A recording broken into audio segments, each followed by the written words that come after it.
shout aloud. Flags hung high from every wall. Oh, to know this man named Jesus, to know him like they did.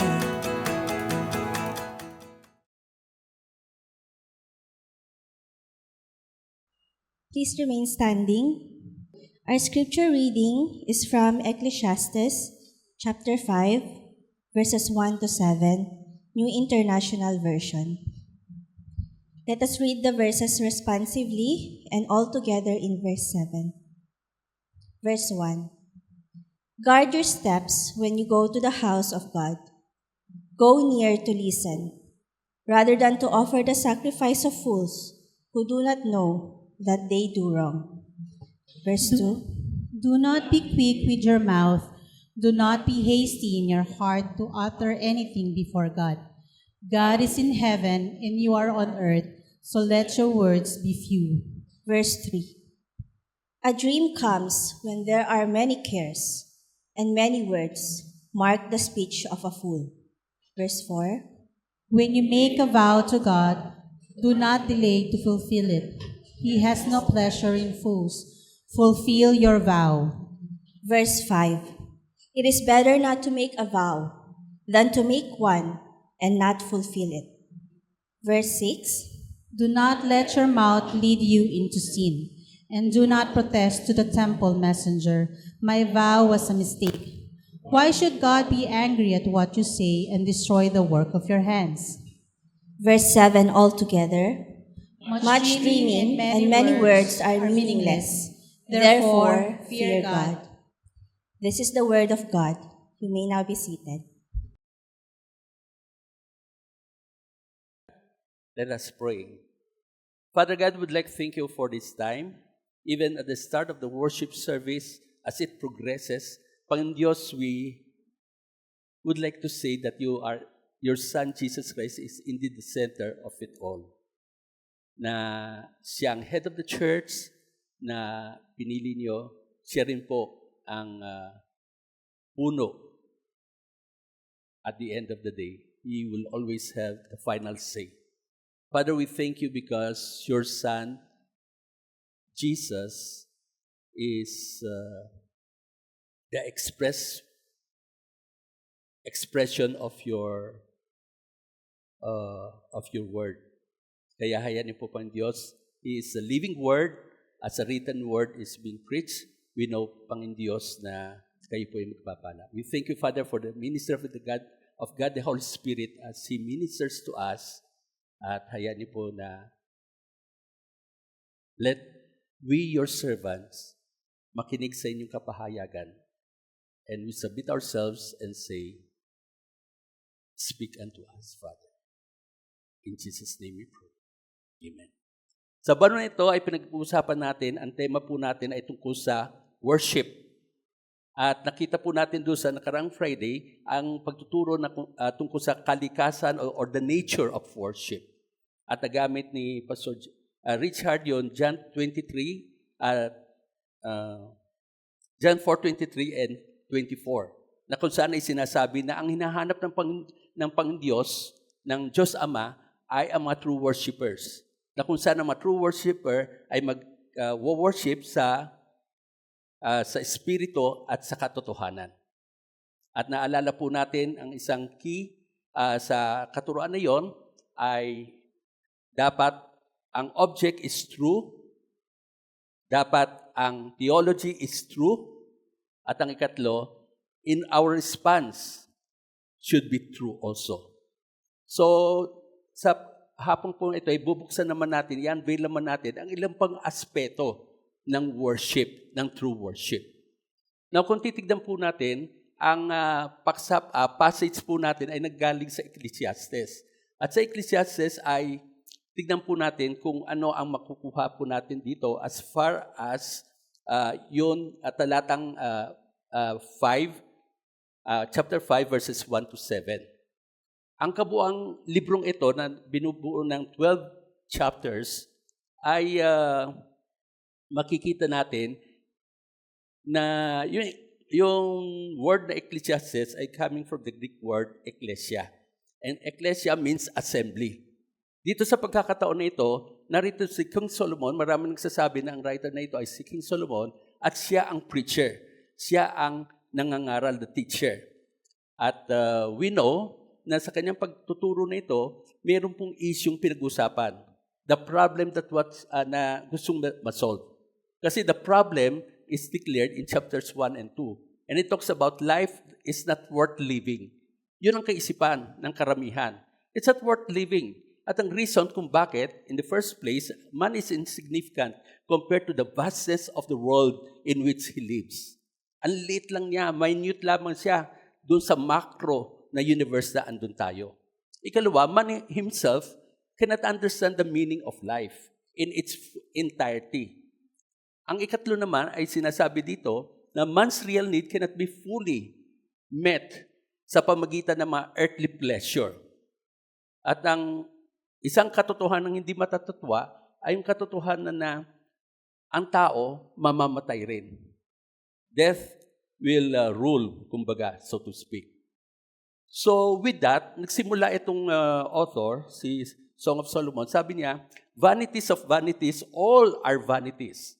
When we talk about vanities sa Hebrew, ang ibig sabihin nun ay breath, o tinatawag natin vapor. Ngayon, andito, mamaya o wala. Breath, parang singaw na so to speak. Na sinasabi nito, useless, worthlessness, na ang buhay daw ay ganon. But we know, hindi ganon. At si Solomon ay hindi rin ganon. Because as he presented itong problem na ito na dineclare niya, na life is not worth living sa kaisipan ng karamihan, ay pinakita rin niya dito na kung paano diniscuss niya yung buong problema, then he decided at the end na ito ang tatlong conclusion. Ang una is live by faith. Ang ikalawa ay remember that life will end. Ang ikatlo, yan po ang pag-aaralan natin ngayon. Itong conclusion na ito. So, tingnan po natin ang unang talata. Guard your steps when you go to the house of God. First, as far as entering into the presence of God, let's enter in it assuredly, showing due respect. Now, when we talk about the presence of God, in the Old Testament, ang presence of God ay not doon sa templo. People go there and the presence of God will fill that edifice. Whether ito ay tabernacle, whether ito ay yung nauna pang tent, o ito ay yung tinatawag nating templo. So, pansinin po natin ito. Kinakailangan po natin, we should enter assuredly. What do you mean by enter assuredly? Noon, ang mga mananampalataya in the Old Testament, they were required to prepare an offering, a sacrifice. Para sa ganon, even as he go into the house of God, ay meron siyang proper na binibigay. Kasi ito ang nire-require ng Diyos, na itinuro ng Diyos sa pamagitan ni Moses. No? Tinuro niya. With that, ay makikita natin dito sa 1 Chronicles 16:29, ascribe to the Lord the glory due His name. Bring an offering and come before Him. Worship the Lord in the splendor of His holiness. Andun ang holiness ng Panginoon, ang kanyang pagiging banal. Tayo hindi banal. Siya ay banal. Kabanal-banalan, if you may say. Pag sinabi mong ascribe, it means attribute. Ibigay mo yung glory ng karampatan para sa Kanya. Akma sa Kanyang pangalan. Dahil sa Kanyang pangalan ay nag-iisang pangalan. Bring an offering and come before Him.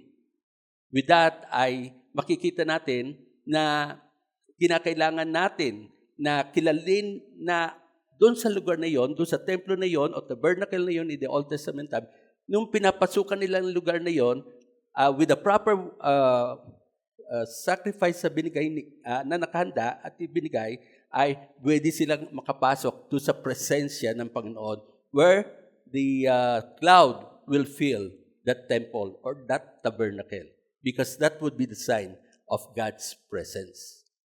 Now, pagdating sa Ephesians chapter 3, verse 12, Ang sabi dito, in Him and through faith in Him, we may approach God with freedom and confidence.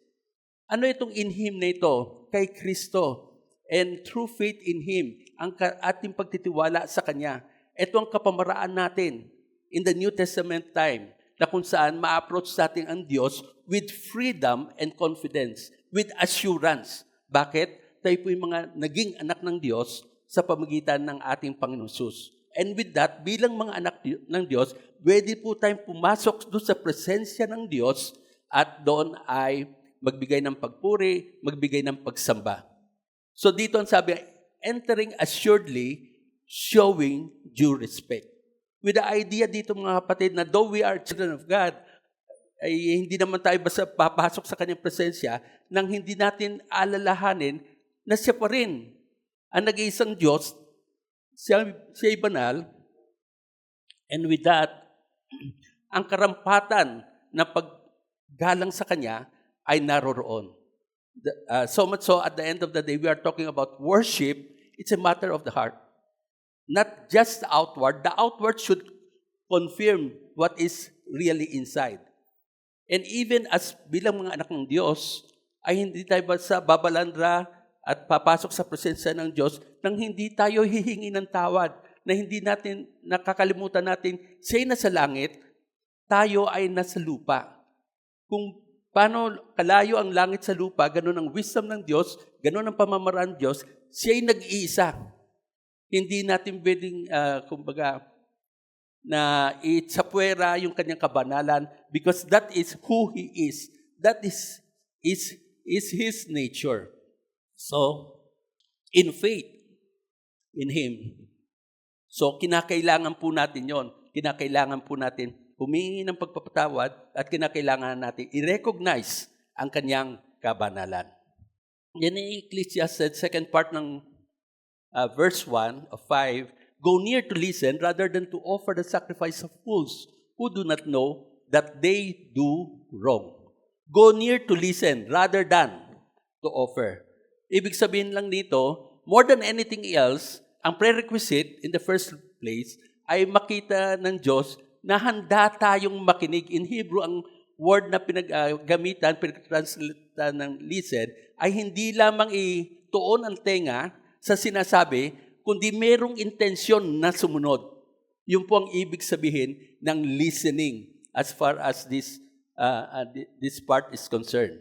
Na kung saan, kung pagpipilian ang offering, pati yung obedience, pipiliin ng Diyos na makinig ka sa makinig tayo sa Kanya. Pero hindi natin na mabwede i-set aside ang pagbibigay ng offering sa Kanya because that was the means in the Old Testament para sa atin ay yung humility na dapat rin nating ipakita sa Kanya. He remains to be God and will remain so. And because He is holy, lahat tayo unholy. It is only because of the biyaya ng Pangdiyos, so much so that the righteousness of Christ was, isinuot natin, the cloak of righteousness, kaya nakapunta tayo sa presensya ng Diyos. Otherwise, hindi naman tayo makapunta dun sa Kanyang presensya because He is holy. And we thank the Lord because of the ministry of the Son of God, who is Jesus Christ. Listening attentively and responding accordingly. Makinig tayo na matamtaman, so much so, napakainam na kung ang kapaligiran would be such in a way that people don't talk as much as possible, so that we will be able to concentrate on what the word that is being preached, and accordingly, hindi lang makikinig, kundi susundin at magre-respond tayo accordingly doon sa kapahayagan. Dito, sabi sa James 1:22, do not merely listen to the word and so deceive yourselves. Do what it says. Obedience to the word of God, obedience to what God had proclaimed through mga servants niya na ginagamit for His glory, coming from the word of God, sundin natin yon. Makinig tayo. May mensaheng inihanda sa atin ng Diyos. At gusto natin makuha yung mensaheng yon. Gusto natin baunin yung mensahe ng Diyos para sa atin. And accordingly, patuloy na mabago tayo, so that we will be more like Christ.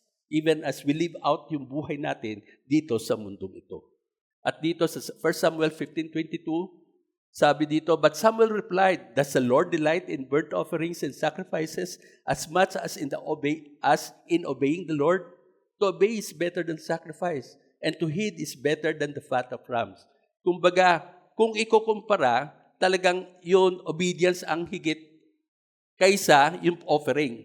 Pero pwede din tayo mag-obey at mag-obey at kasabay na mag-offer dun sa karampatan ng offering na dapat para sa Diyos, sa pangalan ng Diyos.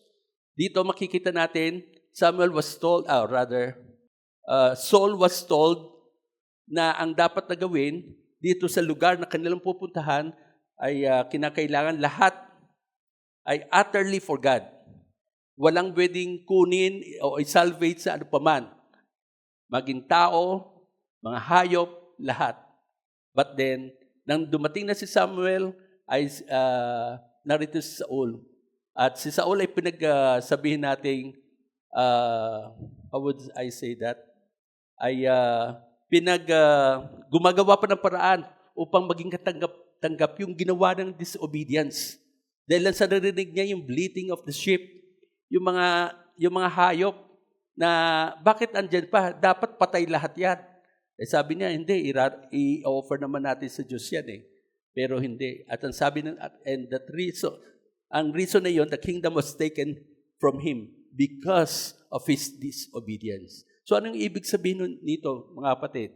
Ang ibig sabihin nito sa makapahayagan na papakinggan natin magmula sa pulpito, na nagmula sa Diyos at ayon sa pagpapaliwanag sa salita ng Diyos, ay kinakailangan din natin, sundin natin, upang sa ganon ay mabigyan natin ng kagalakan ng Diyos. Upang sa ganon ay makita ng Diyos na tayo ay sumusunod sa Kanyang kalooban. Bukas tayo, open tayo sa Kanyang galaw. Sa Matthew 15:7-9, ang sabi dito ni Jesus, "You hypocrites, Isaiah was right when he prophesied about you. These people honor me with their lips, but their hearts are far from me. They worship me in vain. Their teachings are merely human rules." Narito ang mga Pariseo. Sabi nila, hindi. Pag ang ilang mga bagay na dapat mong ibigay sa magulang mo o pantulong mo sa magulang mo, ay i-declare mo itong korban na ito'y dedicated from the Lord, then okay ka na na hindi mo tulungan ng mga magulang mo. Hindi ganon. The human traditions over against the Word of God, ang Word of God will take precedent over and above even the tradition. So dito ay makikita natin, their hearts are far from God. God sees it. God sees our hearts. Each heart na narito ay nakikita ng Diyos ang mga puso natin. So makikita po natin dito, ang nais ng Diyos, i-honor natin siya sa pamagitan ng ating gawa at sa pamagitan ng ating mga bibig. Mahalaga, premium ito as far as God is concerned. That we will listen to the proclaimed word from His word, written word, and respond accordingly. Sumunod sa kapahayagan. Then, sabi dito, do not be quick with your mouth. Do not be hasty in your heart to utter anything before God. God is in heaven and you are on earth, so let your words be few. Dito nilagay ko naman, praying sincerely and thoughtfully. Sa lahat ng ating communication with God, whether we're asked and requested to lead in prayer, o di man ay tayo mismo na nagpre-pray sa Diyos, nagko-communicate personally, at sa ilang mga pagkakataon na sabay-sabay, maaaring meron tayong ginagawang prayer of response. Dapat natin tandaan, prayer is just a mumbling of words. Prayer is conversation with God. Prayer is communication with God. Alam niyo kung minsan ang nangyayari sa atin ay dahil lang sa paulit-ulit natin ginawa, it becomes something that is common, that it becomes worldly, that it becomes mundane. Parang lang, nagsasalta ka, umaawit tayo, ang ninanais ng Pangdiyos, we are not mouthing the word. we are really expressing what those words are and saying it unto the Lord, ascribing glory unto the Lord. It all depends upon the mga lyrics. May mga kuminsan surrender. I surrender all, inaawit natin. But it makes us liars at times because we don't surrender all. Mabuti na lang, pwede nating ikantahin yan at make it a point na sa araw na ito, Panginoon Diyos, really I will surrender. And this is the way I will express myself. Sasabay ako, aawit ako, may kalakasan akong aawit, wala akong pakialam kung sabi nga ng iba, sintonado ka, Pastor, sa mga anak ko. Ang lakas sa kasabos ni Papa, parang hindi niya alam. Sintonado siya. Sintonado siya. Pero hindi ko naman, kung baga, ginagawa yan just to attract tao. Hindi. Kumakanta ako, joyfully. Okay, pero kung pwede i-tone down, tignan natin.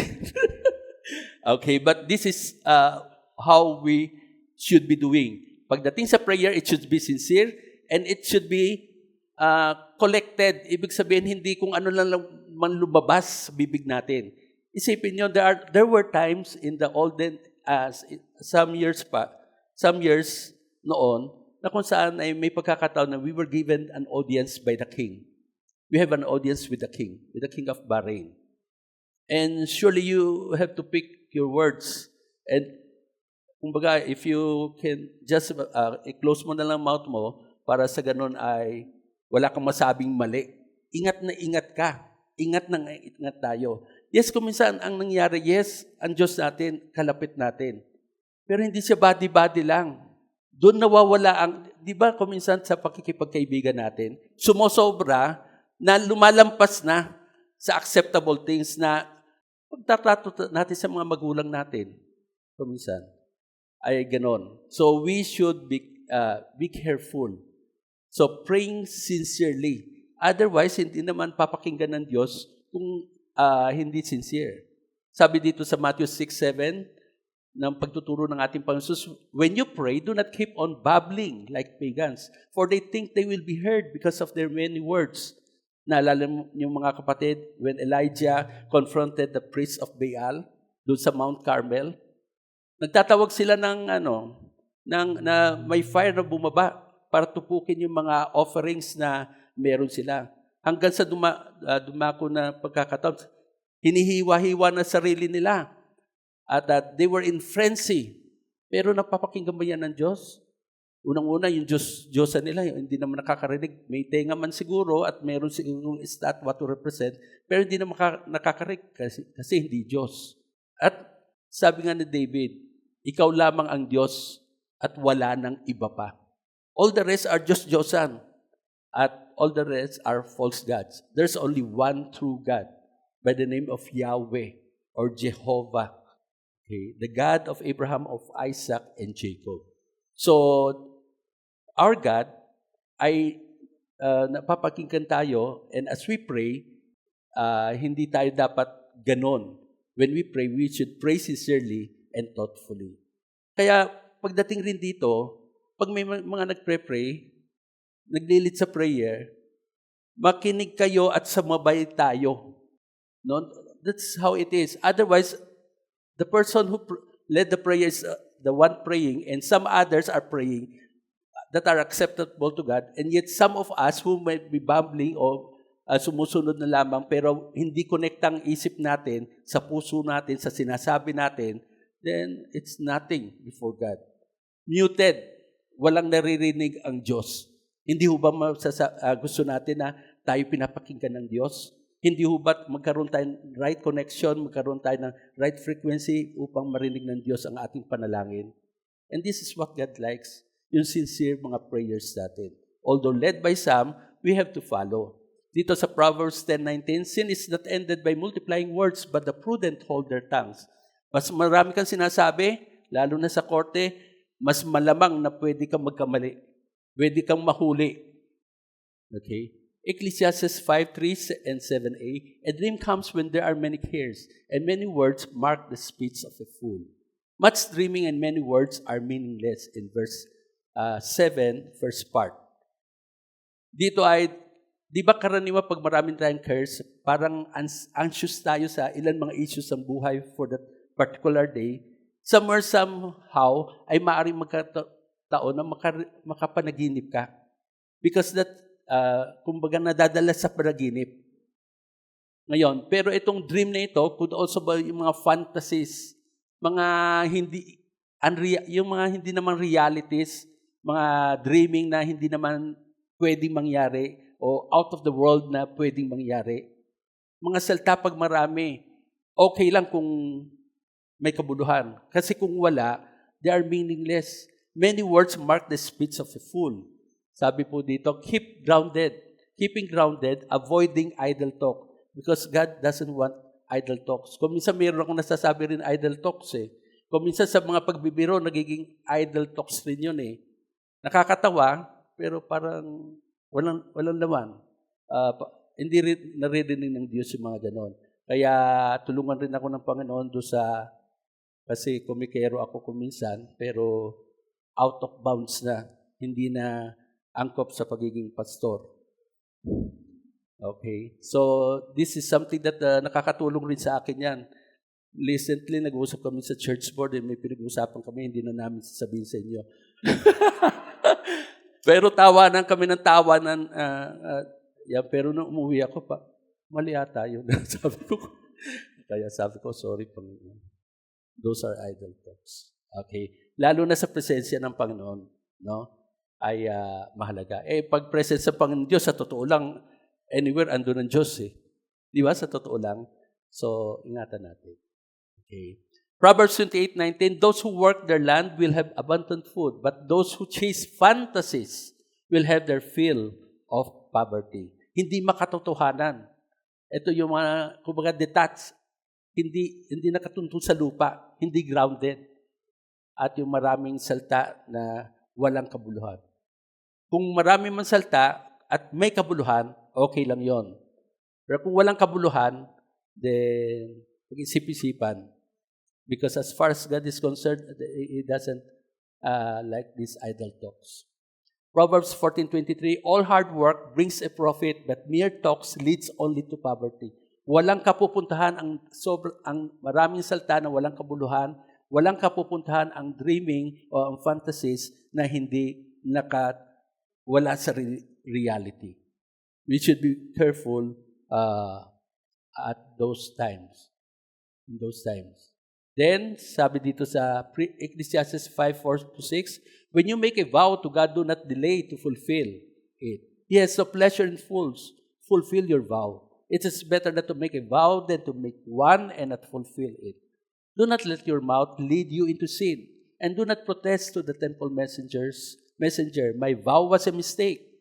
Why should God be angry at what you say and destroy the work of your hands? Ang ibig sabihin nito, fulfill your pledge promptly. Kung anong pangako natin sa Diyos, hindi tayo mangangako na hindi natin tinutupad. Nasubukan yung nababilang tao na mga kaibigan nyo na nangangako pero hindi nila tinutupad. At may mga pagkakataon na nangangako tayo rin, hindi natin tinutupad. Nasasaktan tayo, nasasaktan sila. Pero what about God, who is always true? At tayo bilang mga anak ng Diyos, at in the silence ng ganitong uri ng mga pagtitipon at meron tayong ilang mga commitment sa Diyos, let it be fulfilled promptly. Otherwise, better not. In the New Testament, di ba, say it's a yes or a no when making vow, because beyond it is of the it's of the evil one. Parang ganun sinasabi. So ang paliwanag ang sa atin ay pag nag-pledge tayo sa Pangdiyos, sundin natin. Gawin natin. At pag-isipan muna natin bago tayo mag-pledge. Otherwise, better not pledge. Na hindi mo naman pa rin. Alam po natin sa 1 Samuel 1, may problema itong si Hannah. Kasi si Elkanah na kanyang asawa ay mayroon pang isang asawa for a reason. And you know the story. Nasasaktan siya dahil sa ang tawag doon? Kumbaga, sinasabihan siya ng hindi maganda ng yung asawa ng kanyang asawa na isa pa. Pero nangako siya sa templo at nanalangin. Napagkamalampa nga siya ng priest noon na siya ay lasing. Pero anong pangako niya? Kung ako'y bibigyan niyo po ng anak na lalaki, aking ipagkakalob rin ito sa inyo. At dumating ang pagkakataon, a year after that, after the boy was weaned, ibig sabihin ay hindi na dumedede sa kanya, she took the boy with her, young as he was, along with the 3-year-old bowl, an ephah of flour and a skin of wine, and brought him to the house of the Lord at Shiloh. So now I give him to the Lord, for his whole life will be given over to the Lord. Ano masasabi natin? Tinupad at natupad. Tinupad niya. And dahil ang Diyos ay tumugon dun sa kahilingan niya. And accordingly, tinupad naman nitong babaeng ito na mother ni Samuel. Then in Judges 11:30-31, ito naman si Jephthah, nag-vow siya to the Lord. Kung ibibigay mo sa akin ang Ammonites, mananalo ako. Ibibigay mo sa akin sila, into my hands. Ibig sabihin matatalo sila. Whatever comes out of the door of my house to meet me, when I return in triumph from the Ammonites, will be the Lord's. Magiging para sa inyo. Kung ano man ang, actually dito, kung ano man ang sumalubong sa kanya sa pintuan pagkatapos siyang bumalik ng may pagtatagumpay. Sabi niya, I will sacrifice it as a burnt offering. Now, it was a foolish vow in a sense. In that sense, no? Kasi ang nangyari, yung palang anak niya ang sumalubong sa kanya. So anong gagawin niya? Not at any point na ginusto ng Panginoon sa magkaroon ng human sacrifice na gagawin ito ng mga anak niya ng mga Israelita. Not at any point. At lungkot na lungkot noon siyan. Sabi ko, naibigay ko, naipangako ko at hindi ko na maibabalik. So, may iba't ibang interpretasyon kung paano nangyari yon, pero nakita natin dito na pag nag-vow, pag-isipan, at mag-ingat, hindi padalos-dalos. Okay? Now, dito po tayo sa Ecclesiastes 5:7b, therefore fear God. Conclusion. Ito yung conclusion niya. Doon sa first 6 verses at a part of verse 7, pagdating sa B, therefore fear God. It's a holy fear of God. It is a fear na hindi nakaka-debilitate, hindi ka na makagalaw, but rather a fear that is healthy. A fear na kung saan yung takot natin sa Diyos, ibig sabihin, yung respeto natin sa Diyos, yung ating pakikitungo sa Kanya, is such in a way that is helpful for us. It is a fear, the fear of God. Tignan nyo sa Ecclesiastes 12:13, which is the last chapter. Ito po ang sinasabi, and it is his third conclusion na sinabi ko po sa 3 conclusions. Sabi na dito, all has been heard. Here is the conclusion of the matter. Fear God and keep His commandments. For this is the duty of all mankind. For God will bring every deed into judgment, including every hidden thing, whether it is good or evil. Now, anong conclusion daw? Magkaroon tayo ng banal na takot sa Diyos at atin sundin ang Kanyang kautusan. Yun daw ang dapat nating gawin. Yun ang duty natin bilang mga mankind. Dahil ang sabi po niya, dahil lang sa ang Diyos, i-bring niya yung lahat ng mga gawain into judgment. Maski yung mga nakatagong mga bagay, whether it is good or evil, there will be a great reveal na mangyayari. Okay? He was in the Old Testament time. Wala pa siya, obviously, hindi pa niya alam yung tungkol sa judgment na mangyayari na sinasabi later on. Pero gusto kong makita natin dito, itong sa verse 11 ng chapter 3. He has also said, God has also set eternity in the human heart, yet no one can fathom what God has done from beginning to end. Ano po yun? ang Diyos ay naglagay daw ng eternity sa being ng bawat tao. Na in that sense, bawat isa sa atin ay meron tayong a feeling of eternity which is tunay naman at totoo na maintindihan natin, na totoo naman na sinasabi ng salita ng Diyos.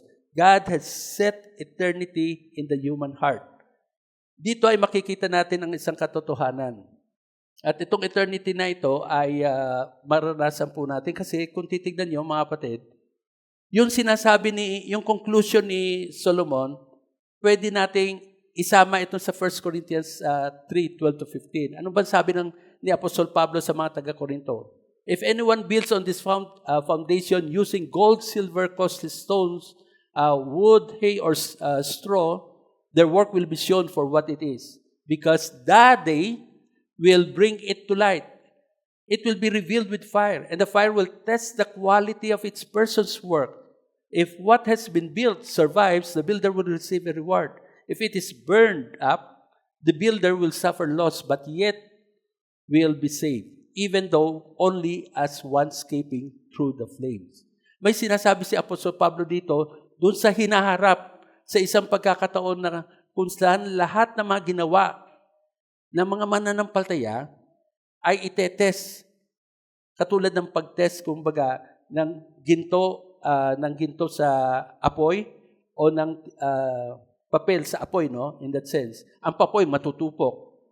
At ang ginto, ang mangyari mapupurify. Lahat ng madros babaksak, mapupurify. So magkaibang effect ang mangyayari. So this will be in the future. Na kung saan pagdating ng araw, lahat ng mga ginawa natin sa tanang buhay natin, lalo yung pagkatapos ng tayo makakilala sa Panginoon. Lahat na ito ay masusubok. Lahat ng uri ng mga involvement na meron tayo sa mga gawain, lahat ito ay susubukin in that sense. At alam ng Diyos kung ano na mangyayari. Pero kumbaga, dadaan sa pagsubok lahat. So, ibig sabihin nun, lahat ng involvement natin, lahat ng mga ministries natin, sa anumang pagkakataon na pinagkatiwalaan tayo ng church, sa paggitan ng church, sa mga ministry, lahat ito ay itetest. At makikita dito kung ito ba ay mag-stay, kung ito ba ay ma-proven as worthy. At magmula doon ay tatanggap ng rewards tayo sa mga ganung pagkakataon. At doon sa mga bagay na natupok na sunog, anong mangyayari doon? Yon ay mabaliwala. Pero yun daw tao ay masasave naman siya. Even though only as one escaping through the fire, through the flames. Parang in between, no? Pero ibig sabihin lang doon ay hindi ka makakatanggap ng reward. Walang reward ang iba. So ito ay isang uri ng pagkakataon as we offer our sacrifices, our worship, tinanggap ba ito ng Diyos? Yun ang gusto nating makita. Yun ang gusto nating maging concern tayo. Therefore, my dear brothers and sisters, stand firm. Let nothing move you. Always give yourselves fully to the work of the Lord, because you know that your labor in the Lord is not in vain. Balik tayo sa Ecclesiastes.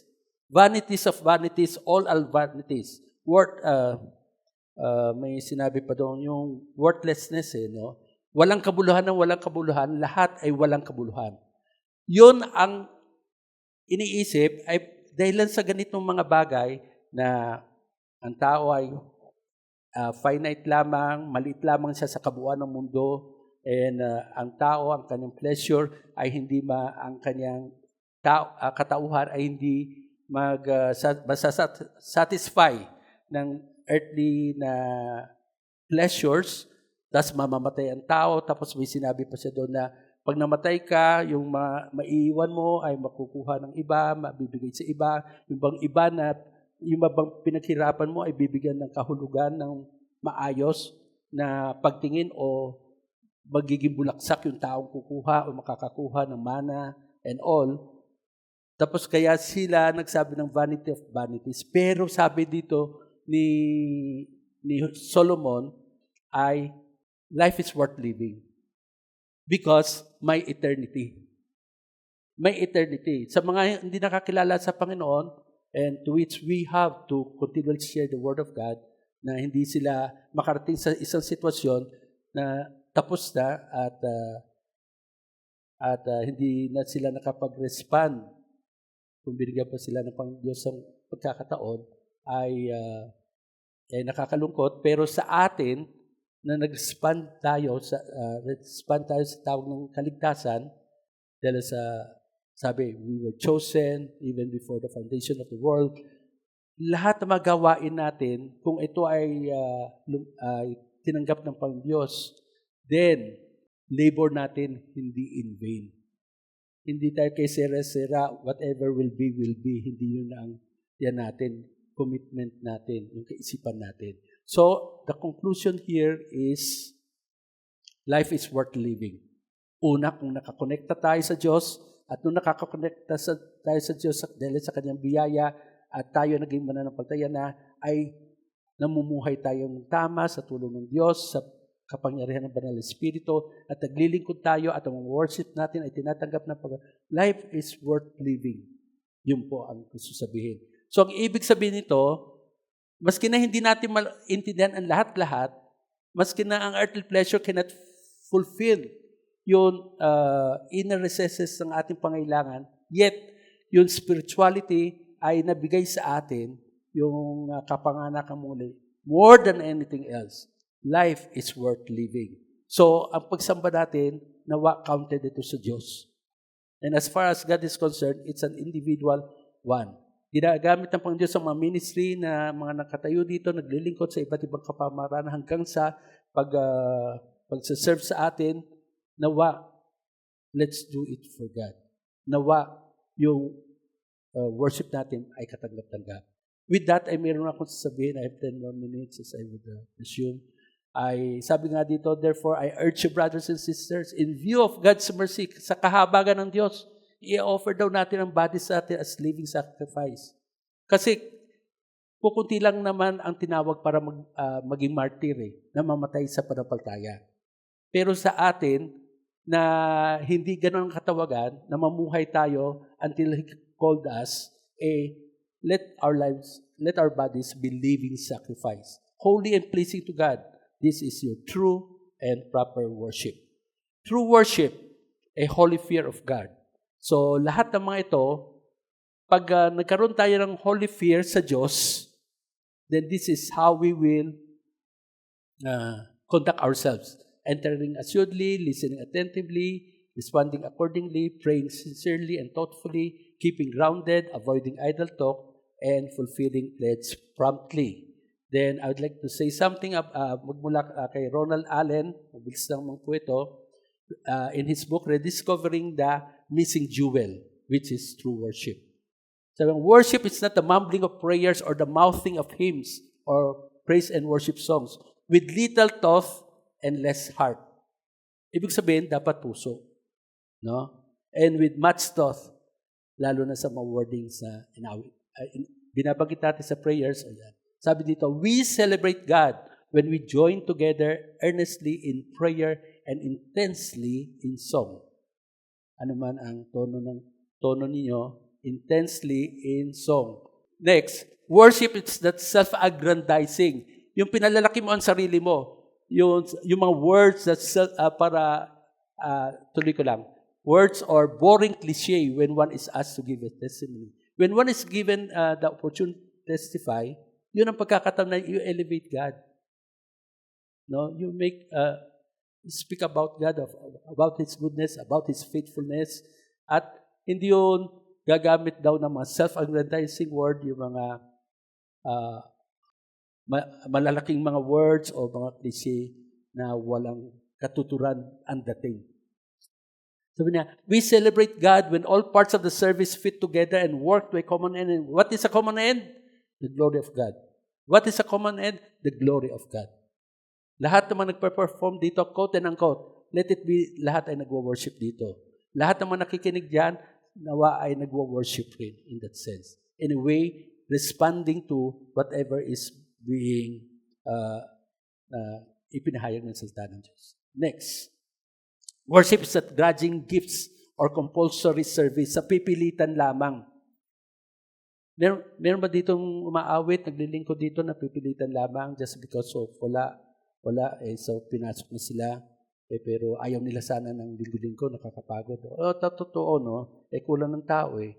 But anyway, worship is grudging gifts or compulsory service.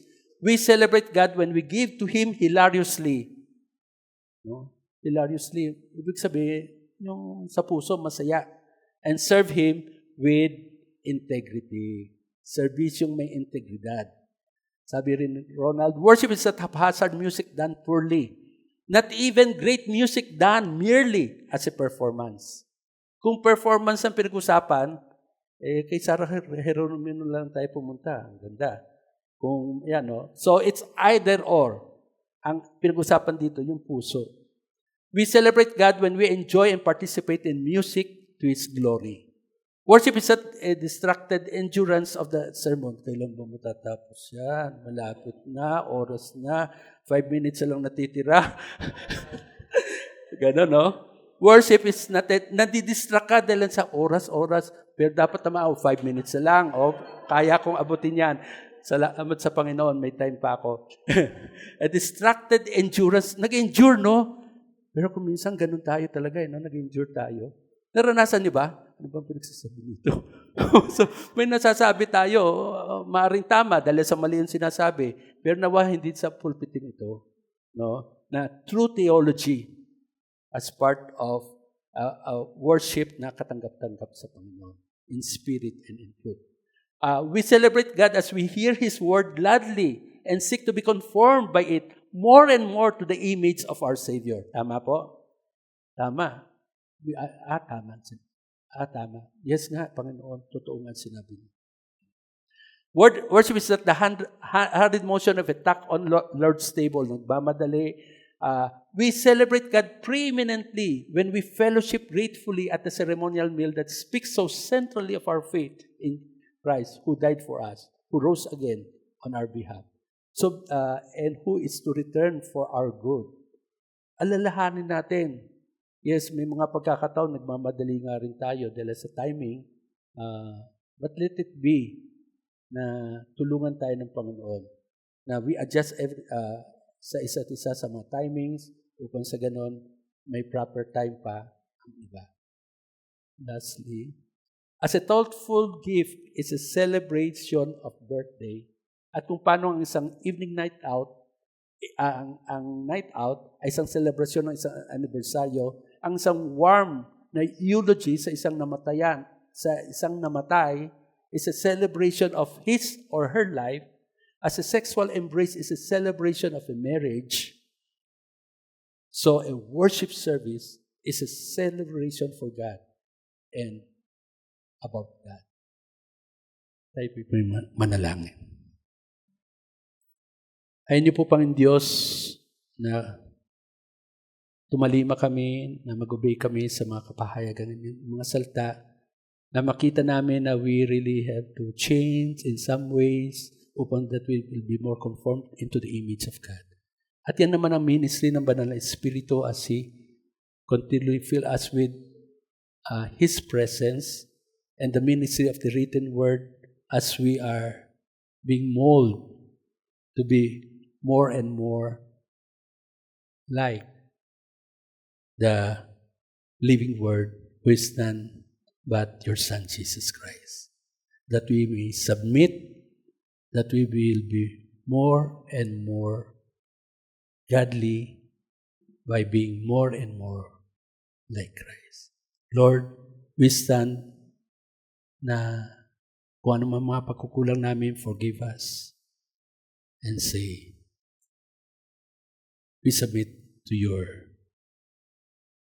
ministry, to your outworking sa puso namin. In Jesus' name we pray. Amen. Amen. And let's go.